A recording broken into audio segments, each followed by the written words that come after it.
Menurut ajaran-ajaran agama, baik yang terdapat di dalam kitab suci maupun riwayat, tidak ada keraguan bahwa manusia pada masa kini berasal dari Nabi Adam. Beliau dianggap sebagai manusia pertama dari generasi yang hidup saat ini. Penting untuk diingat bahwa kita dapat menyaksikan keberadaan manusia saat ini. Dari semua manusia ini memiliki garis keturunan yang berasal dari Nabi Adam. Namun sebelum Nabi Adam, diyakini bahwa ada generasi atau beberapa generasi manusia yang serupa dengan manusia, yang dalam beberapa tradisi disebut sebagai insan atau nisnas. Meskipun perincian tentang generasi ini mungkin berbeda di antara berbagai agama dan kepercayaan, konsep adanya manusia sebelum Adam menjadi bagian dari keyakinan yang diakui secara luas. Bersamaan dengan keberadaan bangsa Nisnas, terdapat 4 jenis makhluk lain. Bangsa Nisnas ini menjadi fokus perhatian di dalam ayat Al-Quran dan menimbulkan kekhawatiran di kalangan para malaikat. Mereka takut bahwa bangsa Nisnas akan menumpahkan darah karena jin tidak memiliki darah, sehingga hanya ada 2 kemungkinan. Pertama, bangsa Nisnas bertarung dengan bangsa jin dan mengalami banyak korban hingga darah mereka tumpah. Atau yang kedua, mereka bertarung antara sesama bangsa Nisnas. Konflik ini disebut sebagai menumpahkan darah, yang mengindikasikan kemungkinan pertumpahan darah dalam pertempuran.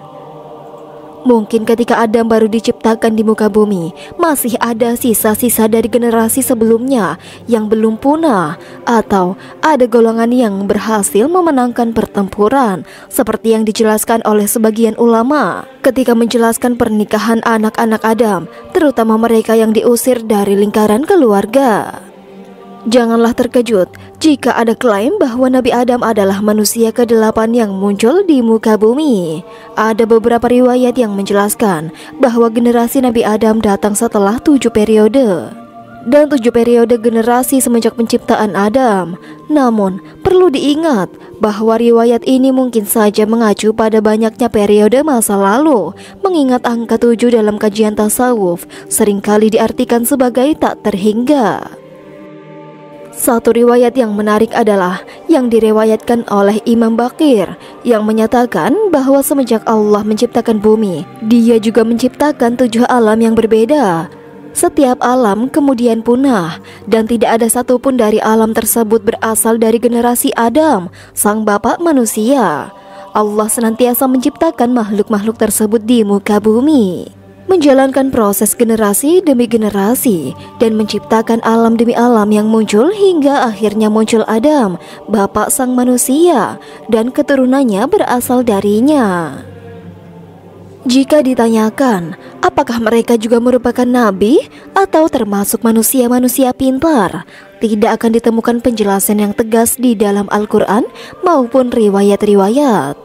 Namun, mengingat bahwa mereka sama dengan kita, maka tentu saja mereka memiliki kecerdasan. Sangat mungkin bahwa untuk membimbing mereka juga diutuslah nabi atau nabi-nabi kepada mereka.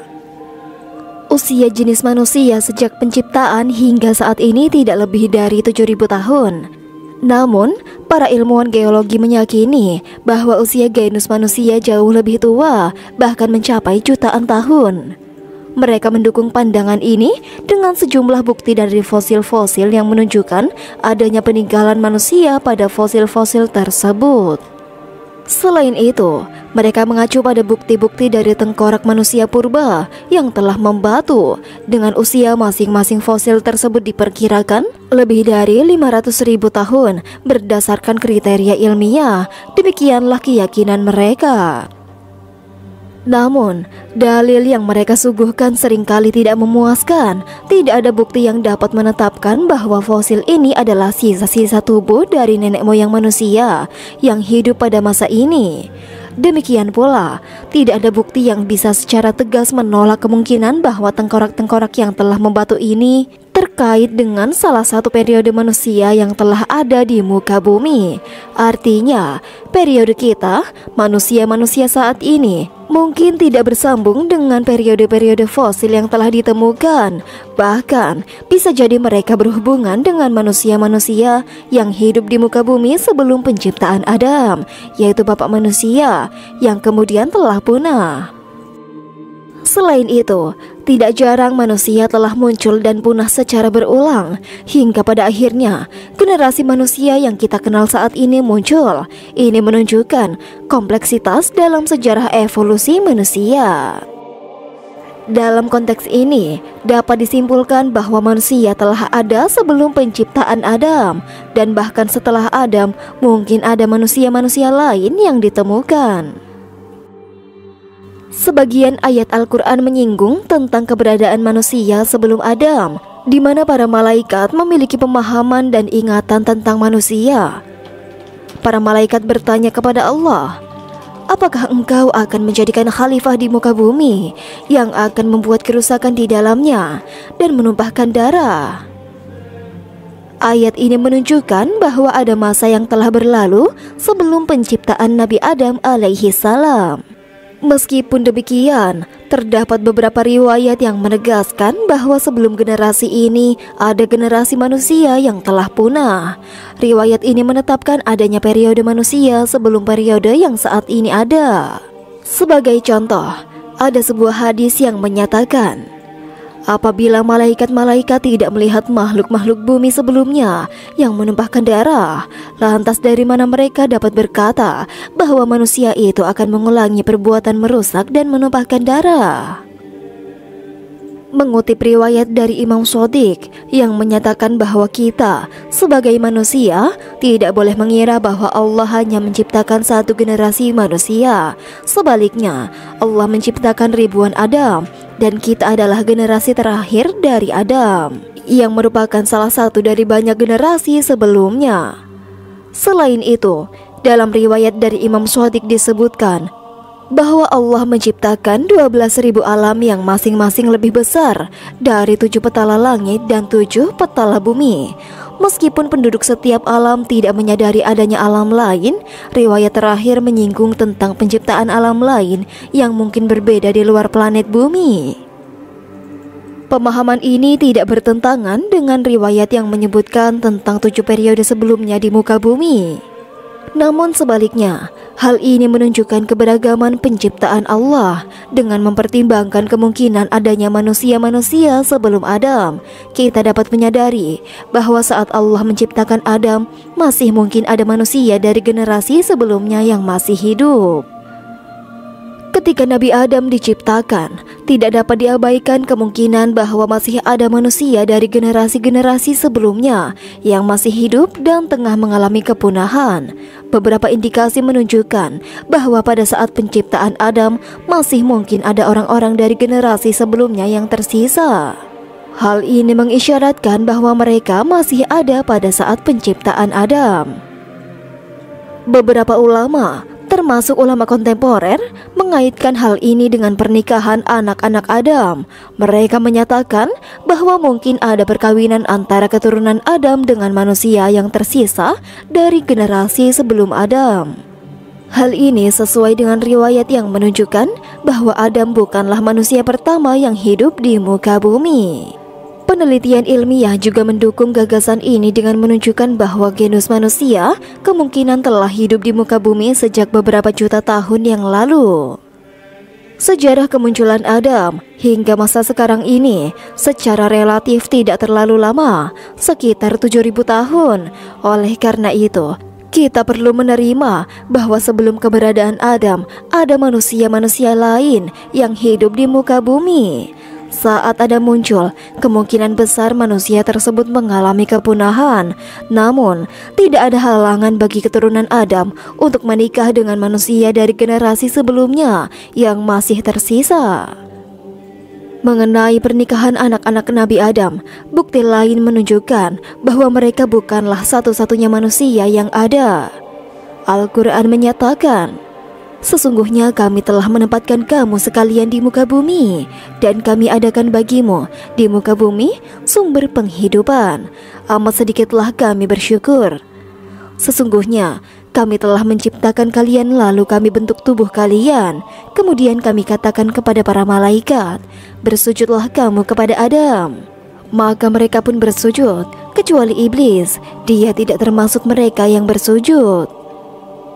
Ayat ini menegaskan bahwa bumi adalah tempat yang sengaja diciptakan untuk menjadi tempat manusia mencari penghidupan. Lebih lanjut, disebutkan, menciptakan kalian, lalu kami bentuk tubuh kalian. Kata kalian ini digunakan dalam bentuk jamak, bukan tunggal. Dan ini menjadi perhatian bagi para mufasir karena menghadirkan kerancauan. Namun, mereka cenderung menerjemahkan dan menafsirkan frasa ini sebagai menciptakan kalian sekalian, yang menunjukkan bahwa pembahasan tidak hanya tentang satu individu, tetapi tentang manusia secara umum. Hal ini juga terkait dengan ayat Al-Quran di dalam surah Al-Baqarah ayat 30 yang sering dijadikan rujukan bahwa Adam adalah manusia pertama di muka bumi. Namun, penting untuk memperhatikan bahwa dalam ayat ini Allah menggunakan kata ja'ilun atau menjadikan, bukan kata khalaqun atau yang berarti menciptakan, yang umumnya digunakan dalam konteks penciptaan biologis manusia. Ini menunjukkan bahwa ayat ini tidak secara khusus berbicara tentang penciptaan biologis Adam sebagai manusia pertama, tetapi lebih tentang menjadikan Adam sebagai khalifah atau pemimpin di antara manusia lain di muka bumi. Dengan mempertimbangkan aspek ini, pemahaman tentang peran Adam sebagai khalifah atau pemimpin di muka bumi menjadi lebih luas. Ini mengarah pada gagasan bahwa Adam mungkin bukanlah manusia pertama secara biologis, tetapi dia diberi tanggung jawab khusus oleh Allah sebagai pemimpin atau khalifah di antara manusia lainnya. Jika kita memahami bahwa kata menciptakan berarti mengadakan sesuatu dari ketiadaan menjadi ada, dan kata menjadikan mengacu pada pemilihan atau penunjukan sesuatu yang sudah ada untuk tujuan tertentu. Dalam konteks ayat Al-Quran, ini menyoroti bahwa Adam tidak hanya manusia pertama, tetapi dia dipilih dan ditetapkan oleh Allah sebagai khalifah di bumi, tidak hanya sebagai manusia pertama. Penegasan ini ditemukan di dalam surah Ali Imran ayat 33 yang artinya, sesungguhnya Allah telah menciptakan Adam, Nuh, keluarga Ibrahim dan keluarga Imran melebihi segala umat di masa mereka masing-masing. Dari sini jelas bahwa Adam dipilih sebagai orang yang diutamakan pada zamannya. Hal ini menunjukkan bahwa Adam bukanlah satu-satunya manusia yang ada pada saat itu. Pemilihan Adam sebagai khalifah menegaskan tanggung jawabnya untuk menata dan menjaga kehidupan umat manusia pada zamannya, sehingga tercipta kehidupan yang bermartabat di muka bumi. Dengan kata lain, Adam adalah manusia pilihan sebagaimana nabi dan rasul yang lainnya untuk bangsa dan zamannya masing-masing. Dari sudut pandang ini, pemahaman tentang peran Adam sebagai manusia pilihan membuka pemahaman yang lebih luas tentang perjalanan sejarah manusia. Ini menegaskan bahwa ada manusia lain di sekitar Adam pada saat itu, dan Allah memilih Adam untuk peran khususnya sebagai khalifah. Oleh karena itu, dialog di dalam surah Al-Baqarah ayat 30 yang sering dijadikan rujukan bahwa Adam adalah manusia pertama dapat dipahami dalam konteks pemilihan Allah terhadap Adam untuk peran khususnya, bukan sebagai penciptaan biologis manusia pertama. Rasulullah Shallallahu Alaihi Wasallam bersabda, "Janganlah kalian membenarkan ahli kitab dan jangan pula mendustakannya. Katakanlah, kami telah beriman kepada Allah Subhanahu Wa Taala dan apa yang Dia turunkan kepada kami." Dalam nasihat ini, Rasulullah memberikan batasan yang jelas dalam menggunakan dan meriwayatkan Israiliyat. Israiliyat menunjukkan pada cerita-cerita atau riwayat yang berasal dari sumber-sumber Yahudi dan Kristen. Rasulullah Shallallahu Alaihi Wasallam menghimbau umatnya untuk tidak membenarkan Israiliyat secara buta tanpa penelitian yang cermat. Hal ini dikarenakan Israiliyat memiliki muatan yang menyimpang dari ajaran yang terdapat di dalam kitab suci. Namun, beliau juga menekankan untuk tidak mendustakan Israiliyat secara menyeluruh. Sebagian riwayat Israiliyat dari ahli kitab bisa sejalan dengan isi dan kandungan Al-Quran. Dengan demikian, kebenaran Israiliyat hanya Allah yang mengetahuinya sepenuhnya. Manusia diminta untuk menggunakan pengetahuan ini dengan bijaksana dan hati-hati, tidak mencampur adukan antara yang benar dan yang keliru. Ini mengajarkan pentingnya kritisisme dalam menilai informasi, serta pentingnya menghormati dan memahami nilai-nilai yang mungkin terkandung di dalamnya. Dalam ilmu Al-Quran, dikenal istilah riwayat Israiliyat. Pengertiannya yang paling sederhana, riwayat Israiliyat adalah riwayat yang bersumber dari para ahli kitab Yahudi atau Nasrani. Hanya saja, salah satu ulama pemerhati tafsir, yaitu Husain Adz-Dzahabi, memperluas cakupan sumbernya menjadi semua hal di luar Islam, dan tidak hanya sebatas pada Yahudi atau Nasrani saja.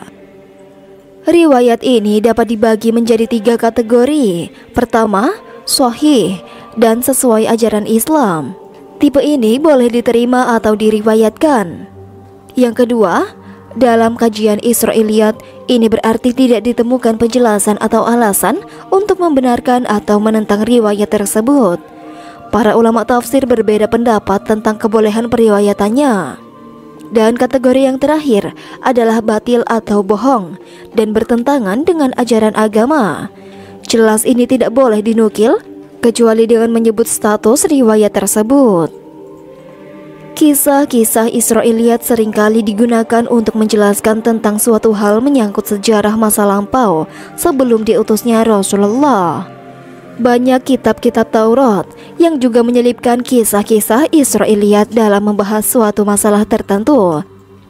Kisah-kisah Israiliyat menyebar tidak lepas berawal dari keingintahuan bangsa Arab untuk menggali informasi terutama tentang kisah-kisah di dalam Al-Quran yang tidak merinci peristiwanya. Keingintahuan itu tersalur dengan menanyakan informasi yang dibutuhkan kepada ahlul kitab, yaitu Yahudi dan Nasrani yang hidup di tengah-tengah bangsa Arab.